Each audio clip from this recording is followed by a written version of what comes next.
Journalists are obsessed with missing persons cases. After all, there's something so terrifying about someone vanishing without a trace.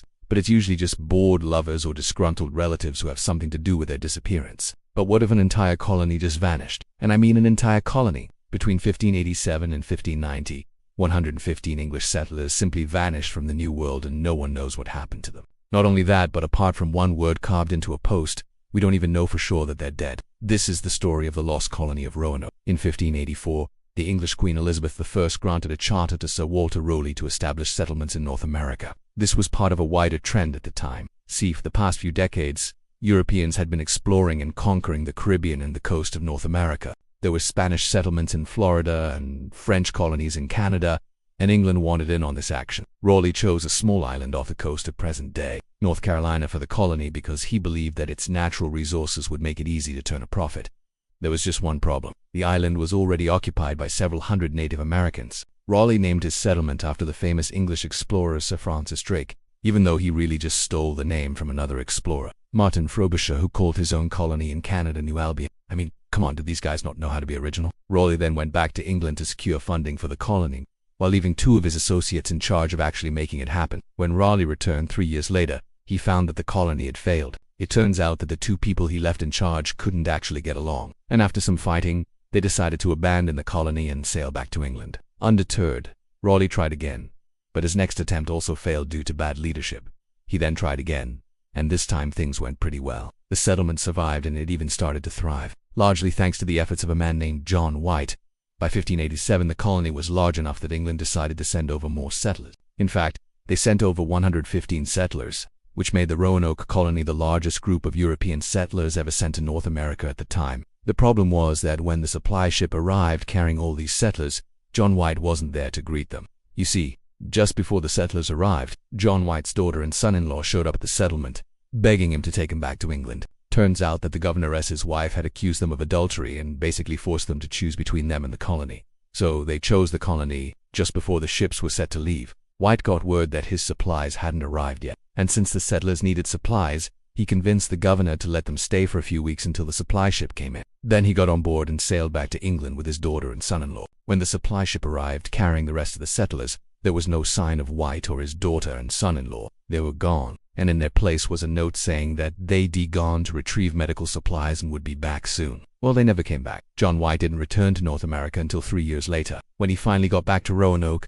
he found that the settlement was completely abandoned. The houses were destroyed, the fields were overgrown, the tools were thrown down and scattered around, and the entire colony seemed to have been deserted in haste. Now, if you've been paying attention, you might have noticed something weird here. The colony was established in 1587 and John White didn't return until 1590, so technically the colony was only abandoned for 3 years. But when White returned, he found that the settlement looked like it had been destroyed by a storm and the entire colony had vanished. Now, I don't know about you, but if I came back to my house after being gone for 3 years and it looked like this, I'd be a little worried about where my neighbors had gone.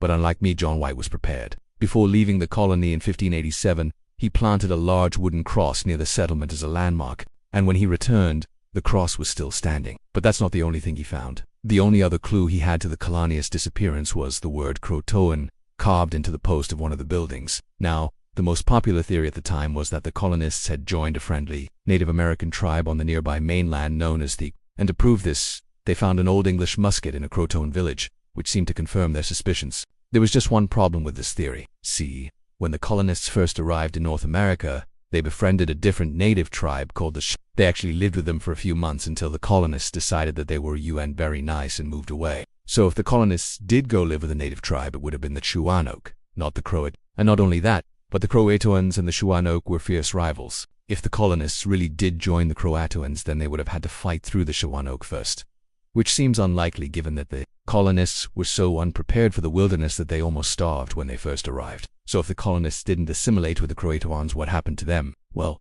the second most popular theory is that they were all murdered. We don't know for sure by who, but the most likely culprits are either the Spanish or the Native Americans.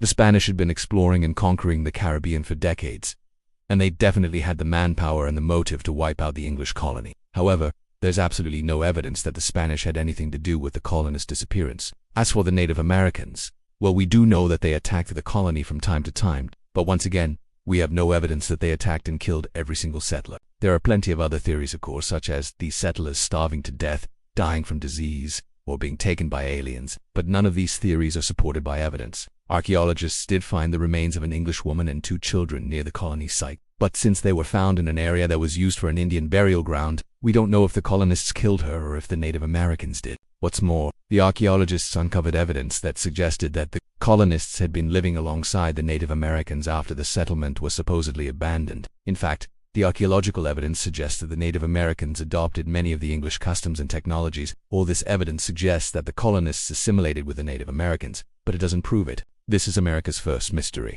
And if you like America's First Mystery, you'll love our series, Real History's Greatest Mysteries. Each week, we cover one of history's greatest mysteries in excruciating detail. We recently covered the disappearance of Amelia Earhart, the Zodiac Killer, the princes in the tower, and many more. And each episode is packed with primary sources, journal entries, maps, reenactments, and everything else you need to get the full story. Plus, we've got a ton of other series too. So there's always something new to watch.